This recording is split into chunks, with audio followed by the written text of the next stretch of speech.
Hello, everyone, and welcome to the Conquerors Podcast, Episode 2.1 Ancient Mesopotamia, Sumer, and Akkad.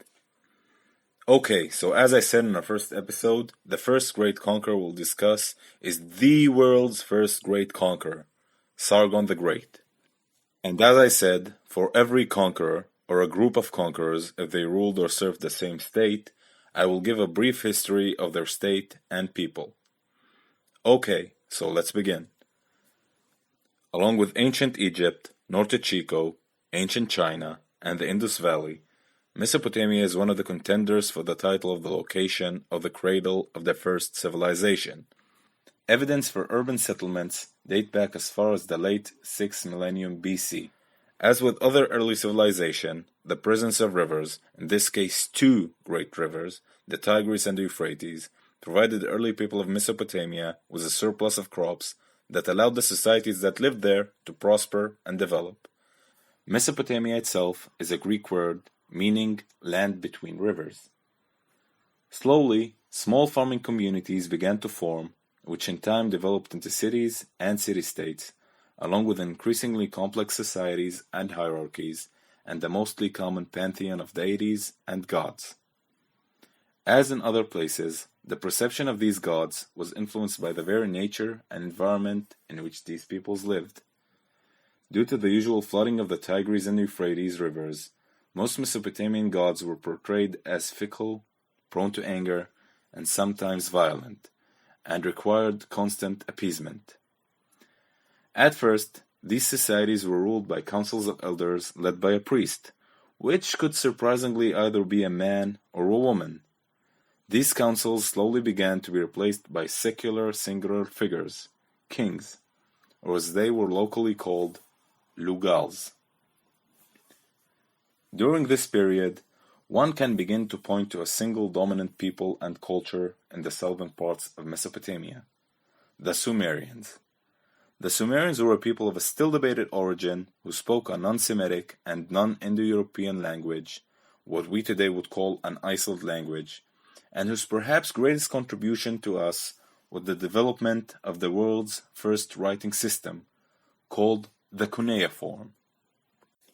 The most prominent Sumerian cities, some of whom were amongst the first in the world, were Eridu, Nippur, Sipar, Larsa, Lagash, Ur, and most importantly, Uruk. Uruk was considered the most important, being the largest, at its height having more than 50,000 people, and most influential. Hell, an entire period, the Uruk period, is named after it. One can say that Uruk provided a blueprint for other cities on how a true city should look like, both in structure and architecture, and how it should function.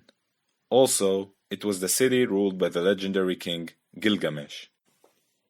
Another important aspect of the Sumerian culture was that each city was considered to house a different deity or god which served as the patron of that city. It is here that I'll separately mention another city, Nippur, because Nippur was considered a sacred city by the Sumerians, sort of like Delphi would later be for the Greeks, because it housed the temple dedicated to the chief god of the Mesopotamian pantheon, Enlil. The high point of this Mesopotamian city-state era came during what is called the early Dynastic Period, which lasted between 2900 BC and 2334 BC. During this period, Uruk declined in prominence, though it remained one of the most important and powerful Sumerian cities. The Sumerian control and influence extended to the Semitic-speaking people of northern Mesopotamia, and the Sumerian culture's influence reached as far as southern Anatolia, ancient Egypt, and even as far as India.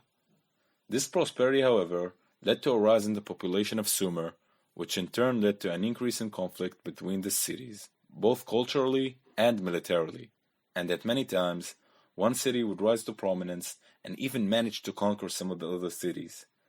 For a short while, two kings who reigned late at that period, Inatum of Lagash and Lugal-Zagesi of Uruk, were able to conquer all of Sumer, and even beyond, and you could say that one of them should hold the title founder of the world's first empire. However, their empires didn't endure, nor were they able to establish an imperial apparatus like Sargon did. Lugal-Zaggisi, however, and his conquests will be extremely important for our story later on. Okay, so we have the Sumerians, an entirely different people than the Akkadians. So why do we have to mention them? Well, as we mentioned before, the Sumerians were the most advanced and sophisticated culture of their time in that part of the world, and influenced many other people, and even controlled at times those Semitic-speaking peoples of northern Mesopotamia. In time, one could hardly distinguish between the Semitic northern Mesopotamians and the Sumerian southerners, and both cultures intermingled and both languages became widespread. One of these were a people who inhabited the area north of Sumeria and spoke a now extinct language, Akkadian. Akkadian was the name of the empire established by Sargon and its official language. The name Akkad comes from the name of the capital city Sargon took for himself and the area surrounding it, from where he and his descendants ruled their vast empire for more than a century.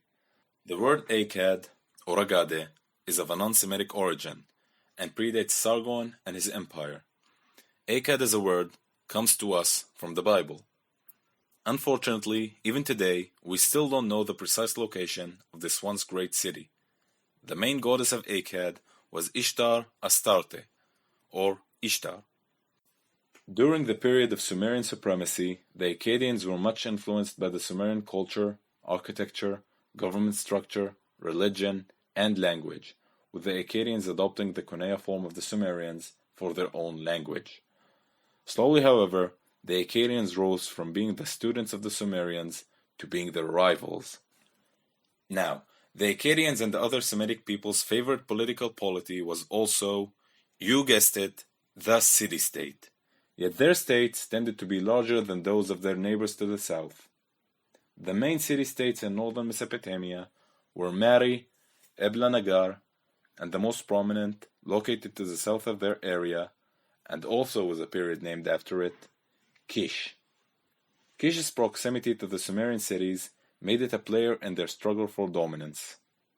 It is here, with the introduction of Kish, that we end this background episode, because it was in Kish that a certain cupbearer from a humble origin would rise, first to rule over that city, then conquer Sumer, and then found what is today considered the world's first true empire, Sargon the Great.